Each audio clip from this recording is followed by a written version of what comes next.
ফের হাসপাতালে আগুন, আতঙ্ক উস্কে দিল আমরিকাণ্ড। আবার একটা দুঃসহ রাতের স্মৃতি। শনিবার রাত 10টা রাজ্যের একমাত্র সরকারি সুপার স্পেশালিটি হাসপাতালের অ্যালেক্স ওয়ার্ডের ফ্যাকাল্টি রুমে আগুন। রোগীদের দাবি, একটি এসিতে আগুনের ফুলকি থেকেই ঘটনার সূত্রপাত। মুহূর্তের মধ্যে কালো ধোঁয়ায় ভরে যায় শিশু ওয়ার্ড সমেত আশপাশের এলাকা।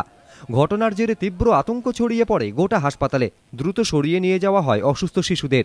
আতঙ্কে হুড়োহুড়ি পড়ে যায় শিশুদের আত্মীয়দের মধ্যে।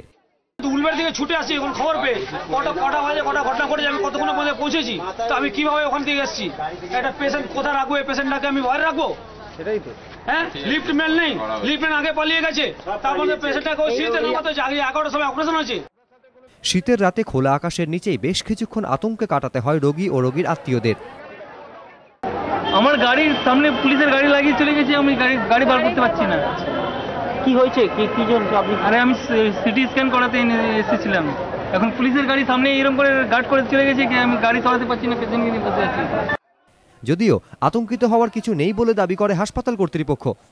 প্যানিকে অনেক বাচ্চারা নিচে নেমেছে, আমরা সবাইকে বলেছি প্যানিক করার কিছু না। আমরা ওদের একটা সেফ জায়গায় শিফট করে দেওয়া হয়েছিল এনটি ওয়ার্ডে, আর এখন আবার ওদের ফিরিয়ে দেওয়া হয়েছে যেখানে ওরা ছিল। রাজ্যের একমাত্র সরকারি সুপার স্পেশালিটি হাসপাতাল এসএসকেএম, কেন সেখানে বারবার লাগছে আগুন? উত্তর মেলেনি।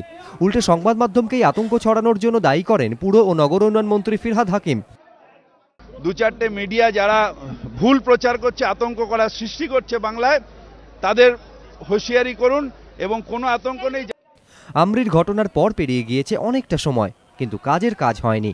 একের পর এক অগ্নিকাণ্ডে প্রকট হয়েছে এসএসকেএম এর অগ্নি নির্বাপন ব্যবস্থার বেহাল দশা। অভিযোগ, কার্যত যৌতুকগৃহের চেহারা নিয়েছে হাসপাতাল।